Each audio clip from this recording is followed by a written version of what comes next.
नमस्कार दोस्तों, मेरा नाम है मुकेश और आप देख रहे हैं इन्फोसर्च यूट्यूब चैनल। दोस्तों, भारत देश जिस तरीके से डिजिटली आगे बढ़ता जा रहा है उसी तरीके से फ्रॉड करने वाले भी डिजिटली बहुत तेजी से आगे बढ़ रहे हैं। और इनकी क्रिएटिविटी को देख के तो ऐसा लगता है जैसे मानिए ये स्कूल में टॉपर थे और हम एक नंबर के नालायक। और मैं आपको अपने दोस्त के साथ हुए फ्रॉड के बारे में बताने वाला हूँ ताकि आप लोग इससे अवेयर हो सके, जो कि सिर्फ एक कॉल करके आपके पूरे बैंक अकाउंट को खाली कर सकता है। और हो सके तो अपनी फ्रेंड और फैमिली के साथ ये वीडियो शेयर जरूर कर दें ताकि आप भी सबको अवेयर करके हेल्प कर सके। एक्चुअली हुआ यूं कि मेरा एक फ्रेंड है जितेंद्र नाम का, जिसका मेरे पास कॉल आता है और कहता है कि मुकेश भाई तूने किसी मोहन नाम के बंदे को मेरा नंबर दिया है और उसको ये कहा कि उस मोहन ने मुकेश से कभी 13,000 रुपए उधार लिए थे और उसके लिए मुकेश ने आपका नंबर दिया, यानी कि जितेंद्र का, कि आपके नंबर पे पेटीएम कर दे। अब वो सोच के हैरान, उसने कहा ठीक है कोई बात नहीं भाई, बोला है तो कर। लेकिन मैंने उसे कहा मैं तो किसी मोहन नाम के बंदे को जानता ही नहीं और ना ही मैंने किसी का नंबर दिया, और अगर मुझे किसी से पैसे लेने ही है तो भाई मैं अपने गूगल पे पेटीएम पे लूंगा, तेरे के लूंगा। उसने कहा नहीं यार, उसने तो मुझे 40,000 रुपए भेज भी दिए। मैंने कहा 40 क्यों भाई, तू तो 13,000 कह रहा है। तो उसने कहा भाई पहले उसने मुझे 10,000 भेजे और बाकी के 3,000 भेजने ही वाला था, तो उसने गलती से 30,000 भेज दिए और बाकी के 27,000 रुपए वो मेरे से मांग रहा था। लेकिन मेरे से बात करते करते उसका नेट नहीं चला, तो जिसके कारण फोन कट करना पड़ा। लेकिन मैंने पहले ये सोचा कि एक बार मुकेश तेरे से पूछ लूं कि तूने मेरे ऐसा बंदे को नंबर क्यों दिया। फिर जब मैंने स्टार्टिंग से पूरी स्टोरी पूछी तो उसने कहा मेरे पास एक कॉल आया मोहन नाम के बंदे का, तो उसने कहा आप जितेंद्र बोल रहे। तो मैंने बोल दिया हाँ, कि आप मुकेश के फ्रेंड हो। कहता हाँ। कहता मुझे मुकेश ने आपका नंबर दिया है और उन्होंने ये बोला है कि जो मेरे 13,000 रुपए आपके अकाउंट में भेज दे। तो पहले तो मैं हिचकिचा गया कि यार ऐसा तो कभी मुकेश ने आज तक करा ही नहीं, और उसके पैसे हैं तो वो खुद भी ले सकता है, तो मेरे पास ही क्यों भिजवा रहा है। तो उसने कहा नहीं उनके अकाउंट में कोई ना कोई गड़बड़ है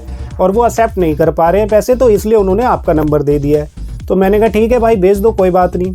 फिर उसने बात करते करते कहा आपका यूपीआई नंबर पेटीएम पे इस नाम से आ रहा है, तो मैं आपको भेज देता हूं जो मैंने चेक किया। तो उसने बात करते करते पहले 10,000 रुपए ट्रांसफर करे और मेरे से कंफर्म किया कि देखो भाई आपके नंबर पे 10,000 रुपए आ चुके हैं। और वाकई में उनके नंबर पे 10,000 रुपए का मैसेज आ चुका था क्रेडिट का। तो उसने कहा भाई अगर ये आ गए तो मैं बाकी के 3,000 रुपए भी आपको भेज रहा हूँ। तो उसने क्या करा, फिर बाकी के 3,000 रुपए भेजने की जगह एकदम से 30,000 रुपए का उनके पास क्रेडिट हो गया। उसने बोला ओहो जितेंद्र भाई सॉरी, जल्दबाजी में एक्चुअली मैंने एक 0 एक्स्ट्रा लगा दी और आपके नंबर पे 3 की जगह 30,000 रुपए चले गए।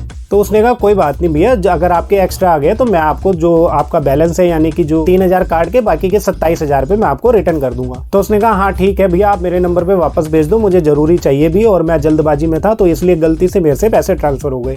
तो मैं आपको एक नया नंबर दे रहा हूँ, उस पर आप पेटीएम कर दीजिए। तो उसने पूछा भाई आप इसी नंबर पे क्यों नहीं ले रहे। कह रहे नहीं इस नंबर पे नहीं, मुझे किसी को भेजने थे, तो आप डायरेक्ट उसी को भेज देंगे तो अच्छा होगा। फिर बात करते करते उसने एक नंबर दिया, लेकिन बाई चांस उसकी किस्मत अच्छी थी मेरे दोस्त की कि बात करते करते टाइम उनका नेट नहीं चल रहा था। तो उन्होंने सामने वाले पर्सन को बोला कि भाई मेरा नेट नहीं चल रहा है, मैं फोन काट के आपको पैसे भेज देता हूँ। बंदा ऐसा था जो फ्रॉड कर रहा था, उसने फोन उनको रखने ही नहीं दिया। कहा नहीं भैया आप ट्राई करो, वाईफाई ट्राई करो, आप इंटरनेट ट्राई करो, किसी ना किसी तरीके से आपका नेट चल जाएगा, पैसे ट्रांसफर हो जाएंगे। कह रहा मेरी वहां पे उससे बहस होने लग गई काफी देर तक कि वो माने ही ना कि फोन रखो। कह रहा मैंने गुस्से में अपना फोन काट दिया और उसी गुस्से के कारण उसने मुझे डायरेक्ट कॉल किया पैसे भेजने से पहले कि मुकेश यार तूने किस बंदे को नंबर दे दिया मेरा, वो बंदा मेरी जान खा रहा है, पैसे भेज दिए। मैं कह रहा हूँ भेज रहा हूँ 2 मिनट का, उसको सब्र नहीं है और ना ही विश्वास है।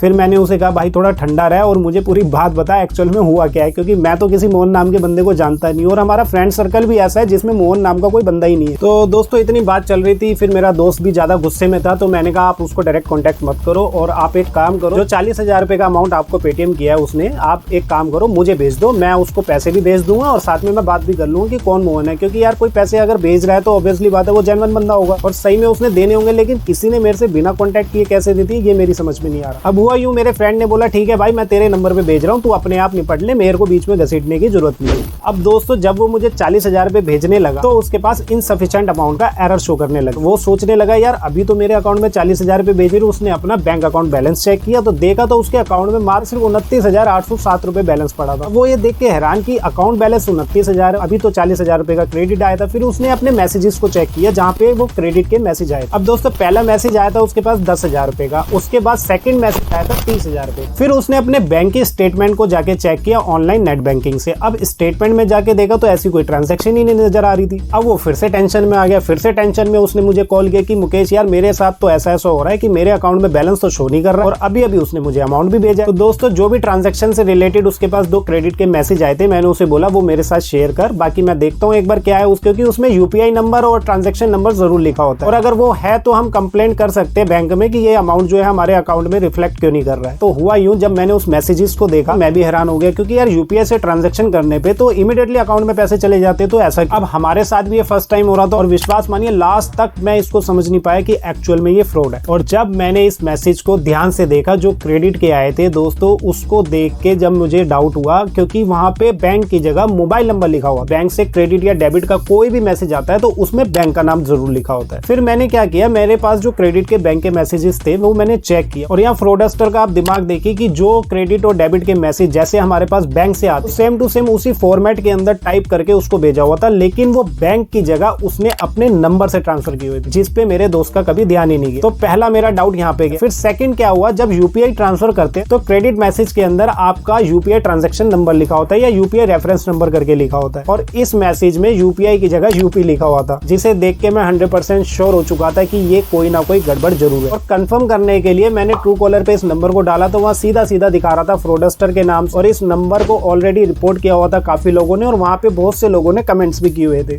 तो आप भी ट्रू कॉलर में जाके इस नंबर को एक बार कमेंट जरूर कर देना, जिसमें इन्फोसच चैनल का नाम जरूर शेयर कर देना। और तुरंत ही मैंने अपने फ्रेंड को कॉल किया और उसको बोला कि भाई घबरा मत, तेरे साथ कुछ नहीं हुआ और तेरे को किसी ने पैसे नहीं भेजे, और ये बहुत ही अच्छा हुआ कि तू पैसे ट्रांसफर करने से पहले तेरा नेट नहीं चला, वरना तेरा पूरा अकाउंट खाली हो जाए। तो दोस्तों आपके पास भी अगर इस तरीके का कोई कॉल आता और अगर वो आपको ये कहे कि किसी दोस्त या रिश्तेदार ने आपका नंबर दिया है क्योंकि जो पैसा उन्होंने उनसे उधार लिया था वो आपके नंबर पे भेजने को बोला, तो सबसे पहले अपने दोस्त या रिश्तेदार से कंफर्म करें कि वाकई में ऐसे नाम का कोई व्यक्ति है जिसे आपने उधार दिए थे। क्योंकि दोस्तों कई बार ऐसा फ्रॉड भी देखने को मिला है, जो मेरी मम्मी के पास कुछ टाइम पहले एक कॉल आया था कि आंटी मुकेश और मैं उसका दोस्त यहाँ से गाड़ी से जा रहे थे और रास्ते में हमारा एक्सीडेंट हो, जिसके कारण मुकेश के सर से बहुत खून निकल रहा है और हम हॉस्पिटल में आ चुके हैं। यहाँ पे हमसे 20,000 डिपॉजिट करने को बोला जा रहा है और मेरे पास 1 रुपया भी नहीं है, तो आंटी आप किसी से भी ऑनलाइन पैसे डलवा दीजिए ताकि मैं इसका इलाज करवा सकूं, वरना ये मर जाएगा।